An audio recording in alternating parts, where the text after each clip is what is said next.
second episode of Our Town. As we teased in the last episode, we will be having a special guest, and today our special guest is here. Today our topic for Our Town is all about archives, and today our special guest, Kathy, is here to give us a wealth of knowledge and background all about archives. So welcome, Kathy. Thank you. We'll make the round of applause. All right, so to get started, we'll just jump right into it. So the first question we would like to ask you is, what is an archive? An archive is a collection of historical documents or records that provide information about a place, an institution, or a group of people. Examples would be photographs, a letter, a set of minutes, a diary, maps, architectural drawings, or an oral recording. An archive can also be used the word in a noun or a verb sense, also the place where these documents or records are permanently stored. Awesome. Thank you so much. Your next question is, what is the difference between archives and a museum? Okay, a museum, such as where we are right now, is a place where you will find artifacts, objects that have historical or cultural significance. The artifacts are maintained and preserved for the public or for research purposes.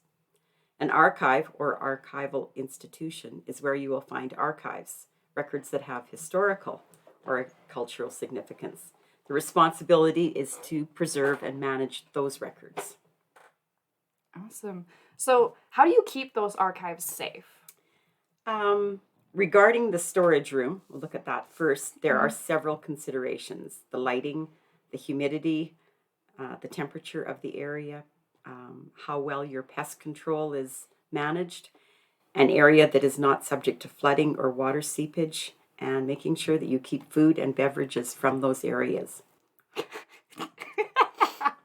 We're so good at that, aren't we? Regarding the archives themselves, acid-free sleeves or folders, archival boxes, preferably on metal shelving units that are off the floor. So Whitewood's archive is in the back of the Heritage Center now, right? And it used to be in that building across from the rink. So what went into the decision of switching? Sorry, I threw that question out at you, but you've got it. She already knew. She knows me too well. That's the work that went into the Whitewood archives. About 5 years ago, a decision was made to improve an area in the Heritage Center to house the archives. The area provided a safe environment for the archives and a workspace for a summer employee and the committee year-round. Photographs and archival documents that were in the museum and being used in the displays in that building were removed and moved to the new area. Archives from the former archive building were moved over along with the metal shelving and desks and tables. Awesome. So with keeping archives safe, who has access to the archives? The archives are meant for the public. That's our intention, is to make it all accessible. The room itself is not open to the public like a library where you would be able to peruse the material. Our committee members and summer employees have access to this area and would bring the requested material to an area outside the archive room. We have tables and chairs for that purpose. There are some archives that are very fragile, and in those cases, a digital copy would be made available. So how do you define what artifact is archival and what isn't? Whitewood Tourism first when we're looking at archives, Whitewood Tourism and Heritage Association has a mission statement, and that is to preserve the history and historical artifacts of Whitewood and District with special emphasis on our ethnic diversity. Therefore, our archives are all related to Whitewood and surrounding district. We keep this in mind before accepting any archives from our donors. And when we're looking at whether it's an archive or an artifact, we look at the fact, is it a primary document? Is it a record that's unique? Is it something that records some history and has some historical or research value? And like we talked about in the last podcast, like how that is such a big detrimental job for museums and to do and the people that run museums, because it's such an important part of history that like without that work and that time, the history would just kind of go away. Right. This is almost, to me, it looks almost like we have the history books that were published in 1991, 1992. This is the other part of the history book. This is the written stuff. Yep. The photographs. We have blueprints. We have an immigration book from 1893. That's a cool book. That one is fragile and is not put out for public viewing, but we do have copies of it so that people can view it. It's just, we refer to our history books so many times in the museum and also when we're in the archive because it's just a nice compact way of looking at things. Now we have a room full of stuff and we just found that there was a lot of things in this building too that we should be doing a better job of preserving. And when we're hanging it on a wall or leaving it out and it's not in any kind of an acid-free sleeve or whatever, and it was nice that people came in and looked at it, but they were handling it, and if it was a cemetery deed or the document that refers to the shared wall between the Heritage Building and the building on the north side of it that are from the late 1800s, every time it's opened or whatever, it's just damaging. So therefore, we thought we could be better stewards of our collection, and we're better stewards of our artifacts, we feel, because we've gone through everything. We're better stewards of our archives as well, because we moved them to a safer area.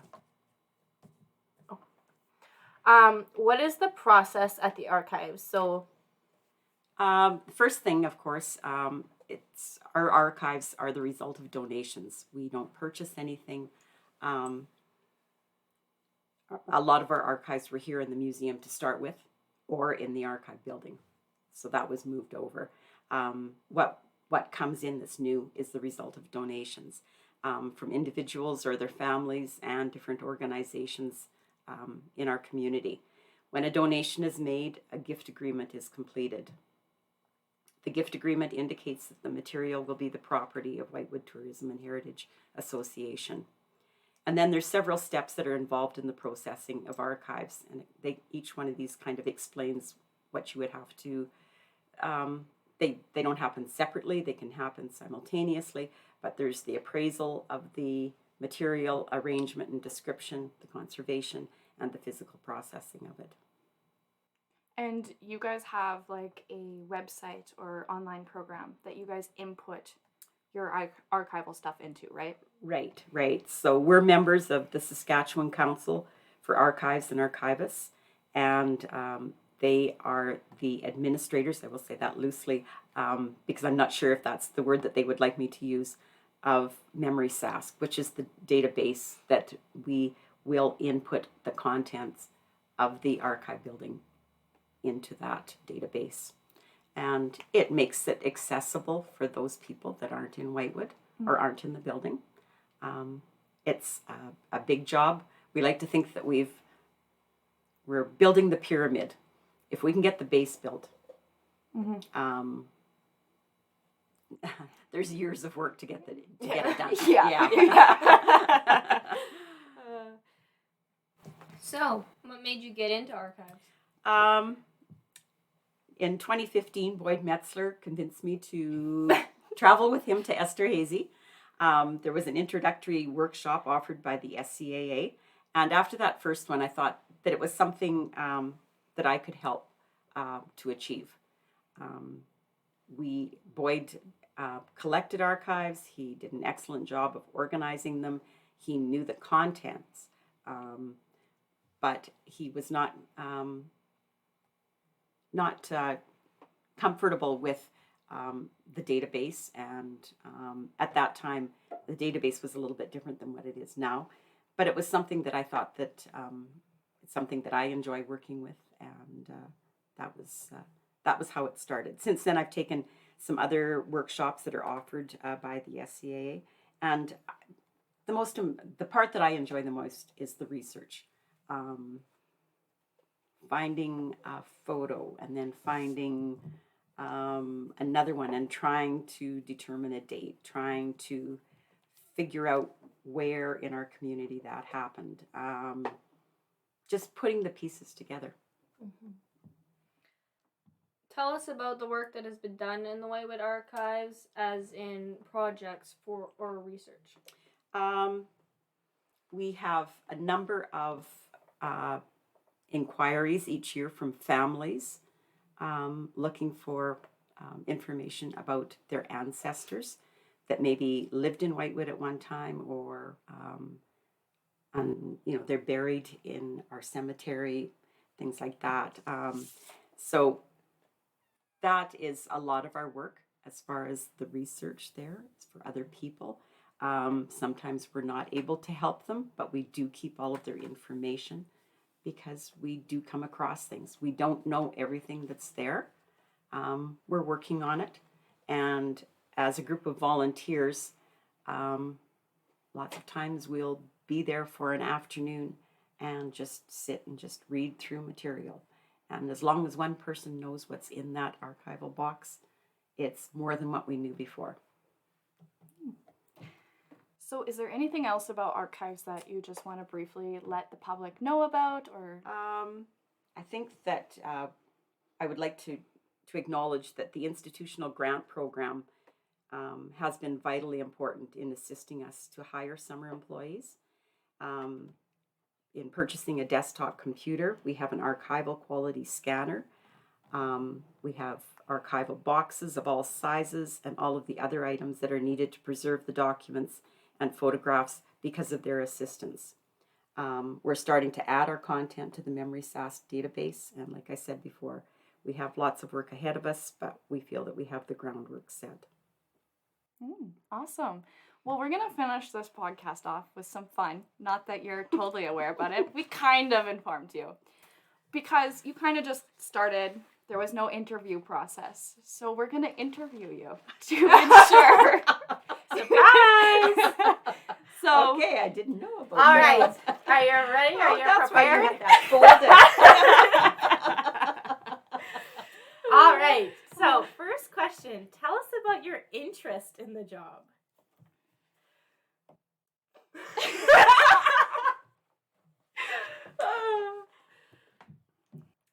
I like reading and I like history. So therefore, I think that's what's drawn me even more to the archives than to the artifact part of the museum. I like computer work. I like databases. I love them. So that's why I'm here. All right. Good answer. so as in typical interviews, what are 3 words you would use to describe yourself? Just wait for the next question. But go ahead. Oh, you're making me think so early in the morning. Sorry. I like organization. I'm a clean freak. Me too. We get along. One more. I have a little nephew that the first thing he asked me on the phone was, "Are you cleaning?" And I think I'm more comfortable in small groups. I'm definitely not a public speaker. And I would rather be a helper in group situations than a leader. So, what type of tree would you consider yourself? I searched up interview questions and this was one of them. So, A tree. I'm not an elm tree because I spent the last week cutting down elm trees.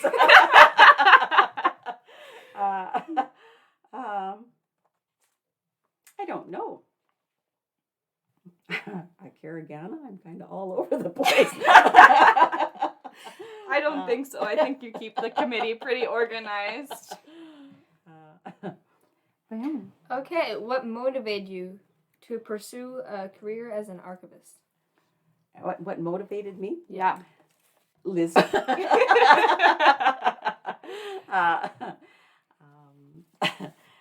We have been good friends for a long time, and she was a member of this committee long before I was, and she convinced me to join. Oh, yeah. Oh, that's awesome. What is your greatest career achievement? Career achievement? As in the archives. Oh, I think that probably we were able to recognize Boyd's contribution to Whitewood Tourism and Heritage. It's acknowledged by Museums Association of Saskatchewan with an individual award. And they came to Whitewood. He wasn't able to attend the annual meeting, and I believe it was in Humboldt that year. So Mass actually came to Whitewood and presented the award to him. And there was a large community group that came to support him that night. I think that was probably one of our greatest achievements. Just because we know that what he has done for us, how he has helped us to get started, and we were happy to see him recognized. No, that's awesome. I can't believe I'm going to ask this question. I can't believe I'll try and answer it. I don't know if you will. What are your salary expectations for the job? Zero.